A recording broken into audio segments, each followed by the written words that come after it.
أعوذ بالله من الشيطان الرجيم.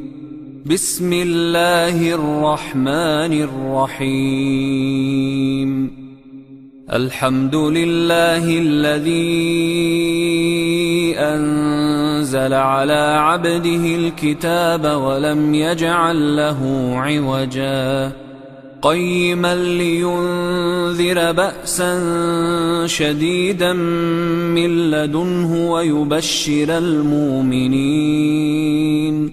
ويبشر المؤمنين الذين يعملون الصالحات أن لهم أجرا حسنا ماكثين فيه أبدا وينذر الذين قالوا اتخذ الله ولدا ما لهم به من علم ولا لآبائهم كبرت كلمة تخرج من أفواههم إن يقولون إلا كذبا فلعلك باخع نفسك على آثارهم إن لم يؤمنوا بهذا الحديث أسفا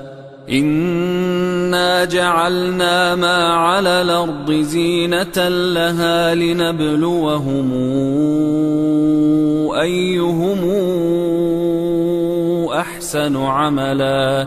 وإنا لجاعلون ما عليها صعيدا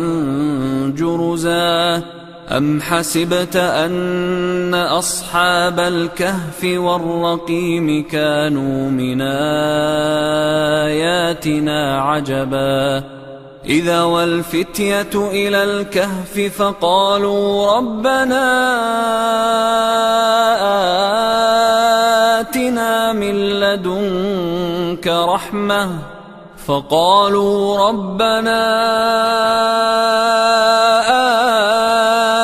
آتنا من لدنك رحمة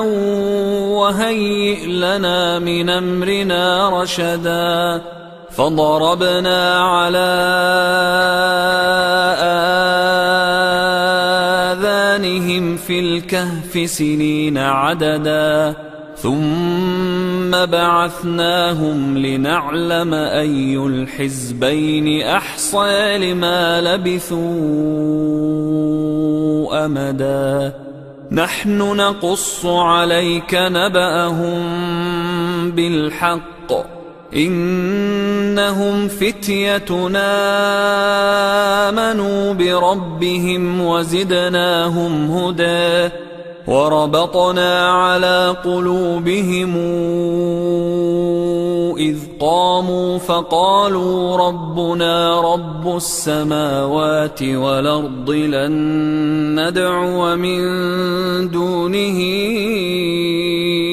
إلها لقد قلنا إذا شططا هؤلاء قومنا اتخذوا من دونه آلهة لولا ياتون عليهم بسلطان بين فمن أظلم ممن افترى على الله كذبا وإذ اعتزلتموهم وما يعبدون إلا الله فأووا إلى الكهف ينشر لكم ربكم من رحمته ويهيئ لكم من أمركم مرفقا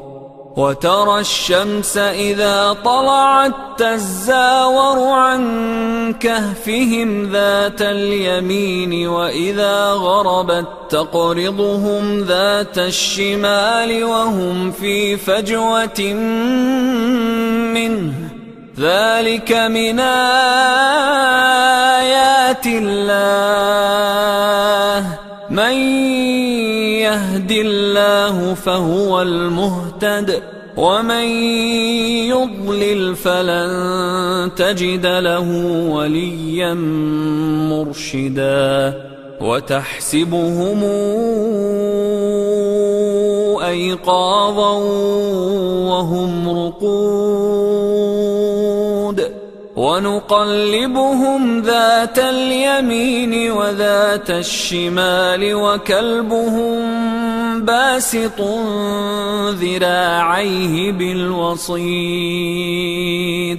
لو اطلعت عليهم لوليت منهم فرارا ولملئت منهم رعبا وكذلك بعثناهم ليتساءلوا بينهم قال قائل منهم كم لبثتم قالوا لبثنا يوما أو بعض يوم قالوا ربكم أعلم بما لبثتم فابعثوا أحدكم بورقكم هذه إلى المدينة فلينظر أيها أزكى طعاما فلياتكم برزق منه وليتلطف ولا يشعرن بكم أحدا إنهم إن يظهروا عليكم يرجموكم أو يعيدوكم في ملتهم ولن تفلحوا إذا أبدا وكذلك أعثرنا عليهم ليعلموا أن وعد الله حق وأن الساعة لا ريب فيها إذ يتنازعون بينهم أمرهم فقالوا ابنوا عليهم بنيانا ربهم أعلم بهم قال الذين غلبوا على أمرهم لنتخذن عليهم مسجدا سيقولون ثلاثة رابعهم كلبهم ويقولون خمسة سادسهم كلبهم رجما بالغيب ويقولون سبعة وثامنهم كلبهم قل ربي أعلم بعدتهم ما يعلمهم إلا قليل فلا تمار فيهم إلا مراء ظاهرا ولا تستفت فيهم منهم أحدا ولا تقولن لشيء إني فاعل ذلك غدا إلا أن يشاء الله واذكر ربك إذا نسيت وقل عسى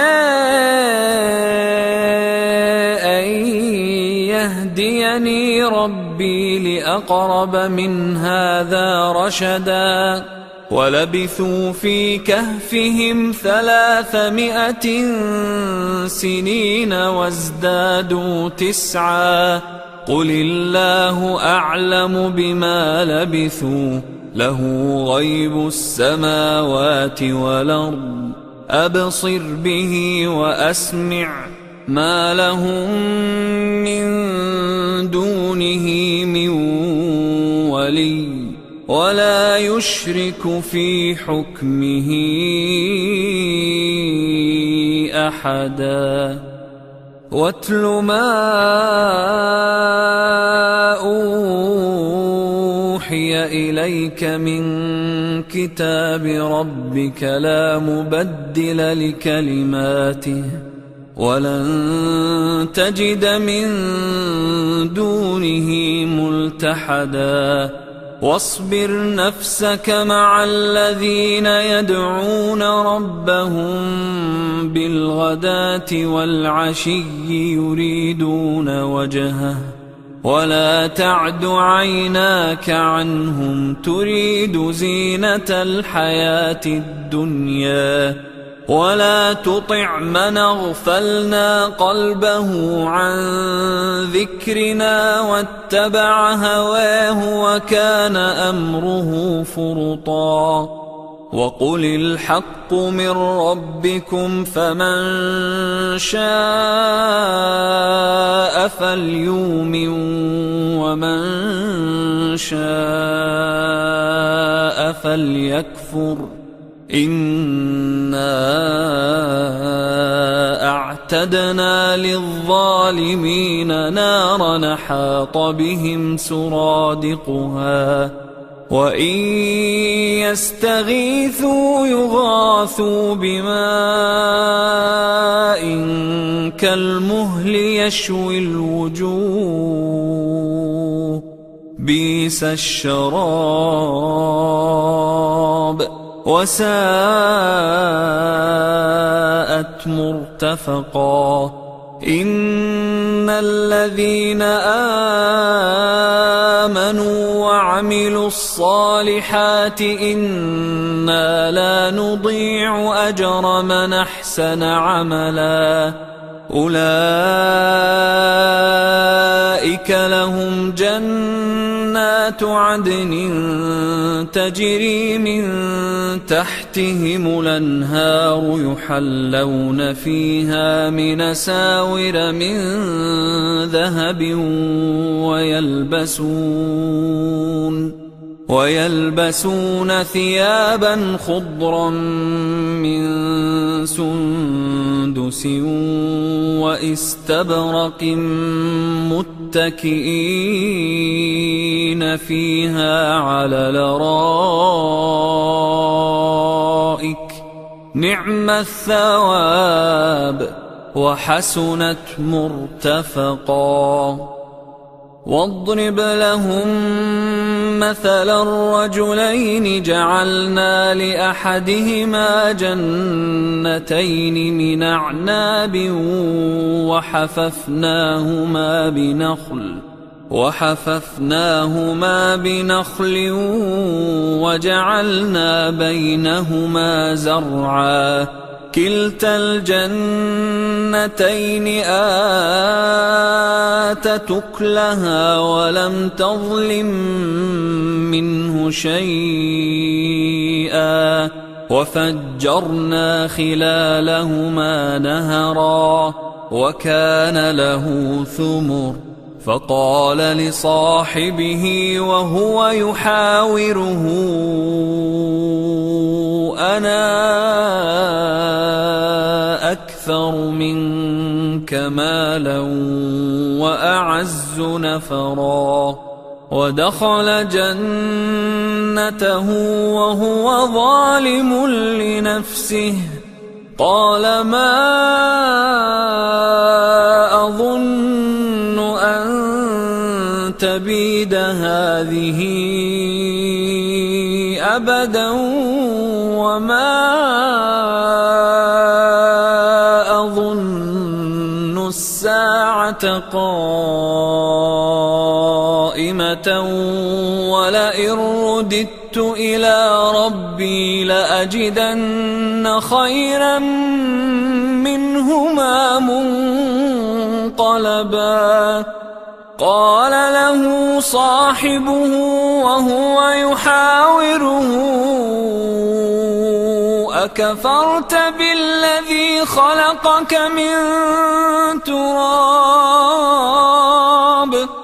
أكفرت بالذي خلقك من تراب ثم من نطفة ثم سواك رجلا لكن هو الله ربي ولا أشرك بربي أحدا ولولا إذ دخلت جنتك قلت ما شاء الله لا قوة إلا بالله إن ترني أنا أقل منك مالا وولدا فعسى ربي أن يؤتيني خيرا من جنتك ويرسل عليها حسبانا من السماء فتصبح صعيدا زلقا أو يصبح ماؤها غورا فلن تستطيع له طلبا وأحيط بثمره فأصبح يقلب كفيه على ما أنفق فيها وهي خاوية على عروشها ويقول يا ليتني لمشرك بربي أحدا ولم تكن له فئة ينصرونه من دون الله وما كان منتصرا هنالك الولاية لله الحق هو خير ثوابا وخير عقبا واضرب لهم مثل الحياة الدنيا كماء أنزلناه من السماء فاختلط به نبات الأرض فأصبح هشيما تذروه الرياح وكان الله على كل شيء مقتدرا المال والبنون زينة الحياة الدنيا والباقيات الصالحات خير عند ربك ثوابا وخير نملا ويوم نسير الجبال وترى الأرض بارزة وحشرناهم فلم نغادر منهم أحدا وعرضوا على ربك صفا لقد جئتمونا كما خلقناكم أول مرة بل زعمتم أن لن نجعل لكم موعدا ووضع الكتاب فترى المجرمين مشفقين مما فيه ويقولون يا ويلتنا ما لهذا الكتاب لا يغادر صغيرة ولا كبيرة إلا أحصيها ووجدوا ما عملوا حاضرا ولا يظلم ربك أحدا وإذ قلنا للملائكة اسجدوا لآدم آدم فسجدوا إلا إبليس كان من الجن ففسق عن أمر ربه أفتتخذونه وذريته أولياء من دوني وهم لكم عدو بئس للظالمين بدلا ما أشهدتهم خلق السماوات والأرض ولا خلق أنفسهم وما كنت متخذ المضلين عضدا ويوم يقول نادوا شركائي الذين زعمتم فدعوهم فلم يستجيبوا لهم وجعلنا بينهم موبقا ورأى المجرمون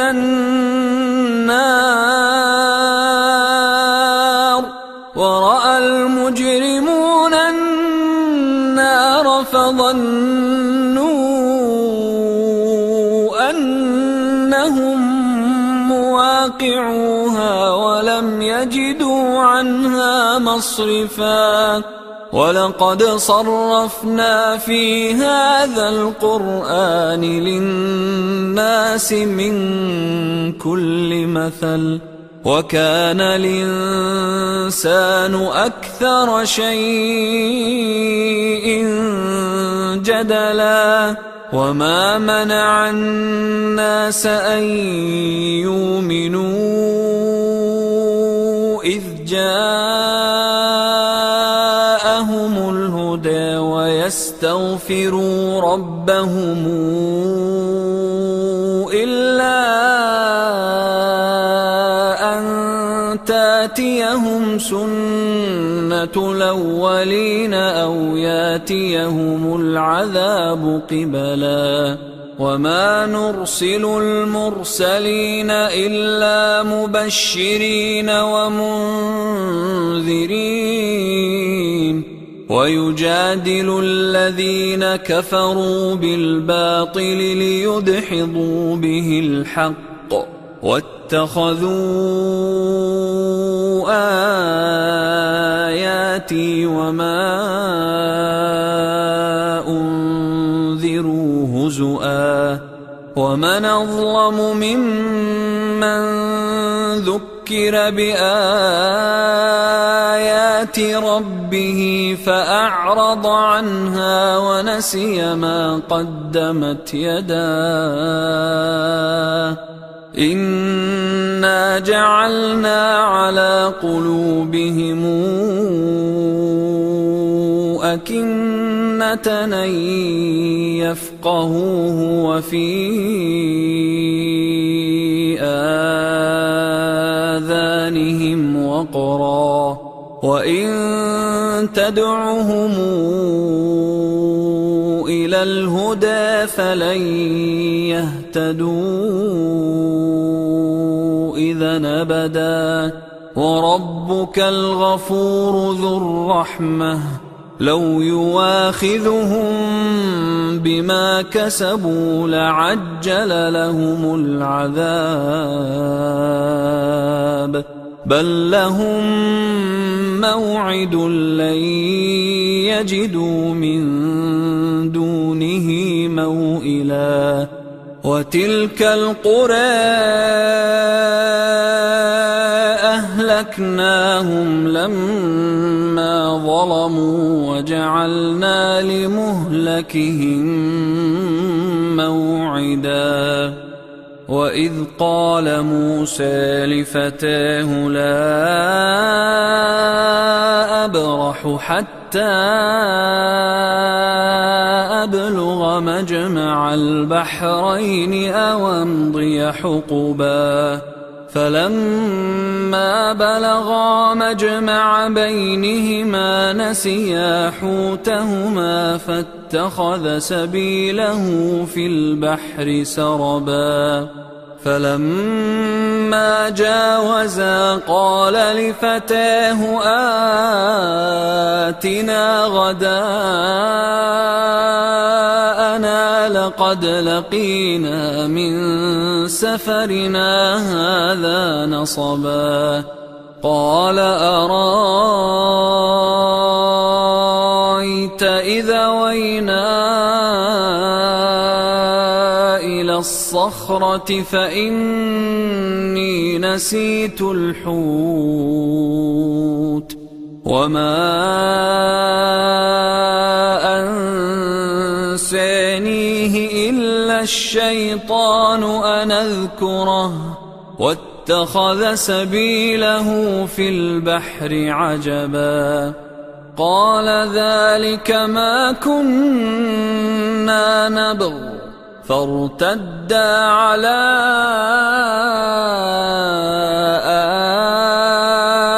آثارهما قصصا فوجدا عبدا من عبادنا آتيناه رحمة من عندنا وعلمناه من لدنا علما قال له موسى هل اتبعك على أن تعلمني مما علمت رشدا قال إنك لن تستطيع معي صبرا وكيف تصبر على ما لم تحط به خبرا قال ستجدني إن شاء الله صابرا ولا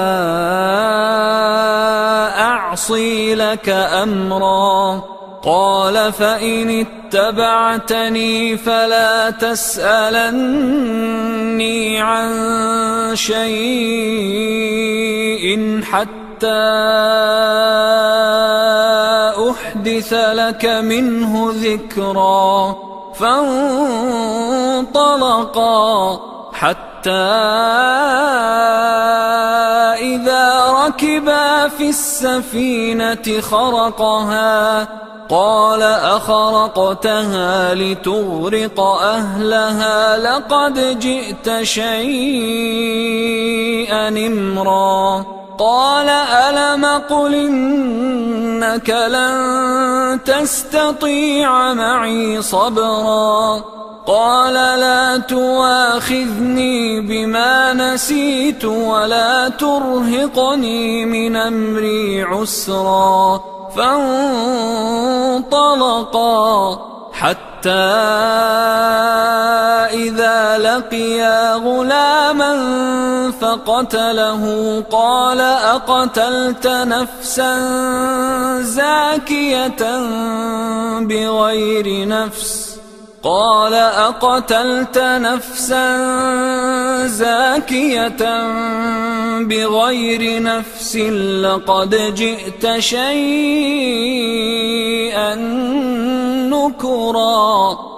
قال ألم قل لك إنك لن تستطيع معي صبرا قال إن سألتك عن شيء بعدها فلا تصاحبني قد بلغت من لدني عذرا فانطلقا حتى إذا أتيا أهل قرية استطعما أهلها فأبوا أن يضيفوهما فوجدا فيها جدارا يريد أن ينقض فأقامه قال لو شئت لاتخذت عليه أجرا قال هذا فراق بيني وبينك سأنبئك بتاويل ما لم تستطع عليه صبرا أما السفينة فكانت لمساكين يعملون في البحر فأردت أن أعيبها وكان وراءهم ملك يأخذ كل سفينة غصبا وأما الغلام فكان أبواه مؤمنين فخشينا أن يرهقهما طغيانا وكفرا فأردنا أن يبدلهما ربهما خيرا منه زكاة وأقرب رحما وأما الجدار فكان لغلامين يتيمين في المدينة وكان تحته كنز لهما وكان أبوهما صالحا فأراد ربك أن يبلغا أشدهما ويستخرجا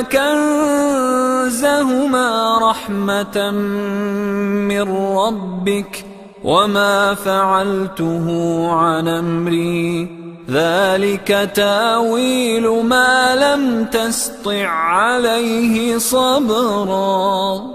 ويسألونك عن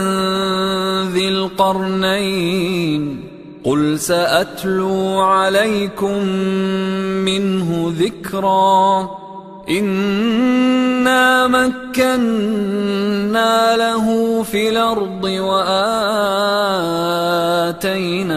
من كل شيء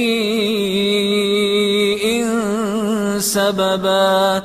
فاتبع سببا حتى إذا بلغ مغرب الشمس وجدها تغرب في عين حمئة ووجد عندها قوما قلنا يا ذا القرنين إما أن تعذب وإما أن تتخذ فيهم حسنا قال أما من ظلم فسوف نعذبه ثم يرد إلى ربه فيعذبه عذابا نكرا وأما من آمن وعمل صالحا فله جزاء الحسنى وسنقول له من أمرنا يسرا ثم اتبع سببا حتى إذا بلغ مطلع الشمس وجدها تطلع على قوم لم نجعل لهم من دونها سترا كذلك وقد أحطنا بما لديه خبرا ثم اتبع سببا حتى إذا بلغ بين السدين وجد من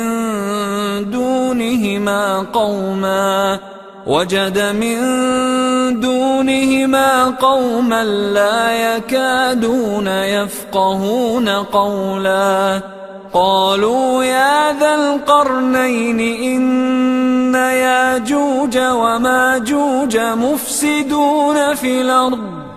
إن ياجوج وماجوج مفسدون في الأرض فهل نجعل لك خرجا على أن تجعل بيننا وبينهم سدا قال ما مكني فيه ربي خير فأعينوني بقوة نجعل بينكم وبينهم ردما آتوني زبر الحديد حتى إذا ساوى بين الصدفين قال انفخوا حتى إذا جعله نارا قال آتوني أفرغ عليه قطرا فما استطاعوا أن يظهروه وما استطاعوا له نقبا قال هذا رحمة من ربي فإذا جاء وعد ربي جعله دكا وكان وعد ربي حقا وتركنا بعضهم يومئذ يموج في بعض ونفخ في الصور فجمعناهم جمعا وعرضنا جهنم يومئذ للكافرين عرضا الذين كانت أعينهم في غطاء عن ذكري وكانوا لا يستطيعون سمعا أفحسب الذين كفروا أن يتخذوا عبادي من دوني أولياء إنا أعتدنا جهنم للكافرين نزلا قل هل ننبئكم بالأخسرين أعمالا الذين ضل سعيهم في الحياة الدنيا وهم يحسبون أنهم يحسنون صنعا أولئك الذين كفروا بآيات ربهم ولقائه أولئك الذين كفروا بآيات ربهم ولقائه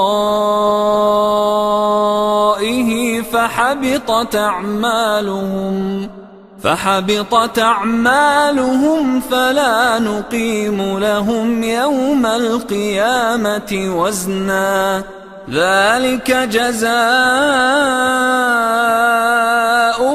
جهنم بما كفروا واتخذوا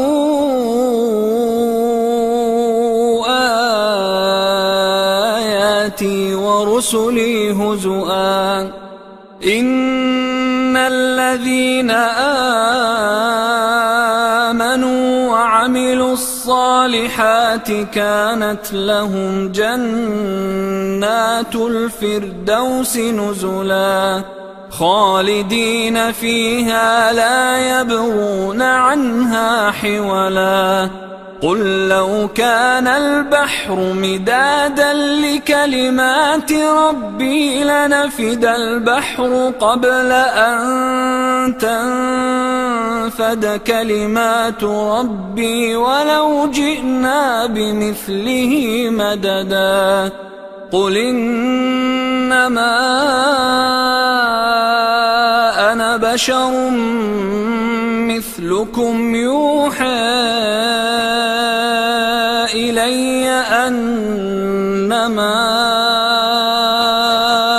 إلهكم إله واحد فمن كان يرجو لقاء ربه فليعمل عملا صالحا ولا يشرك بعبادة ربه أحدا.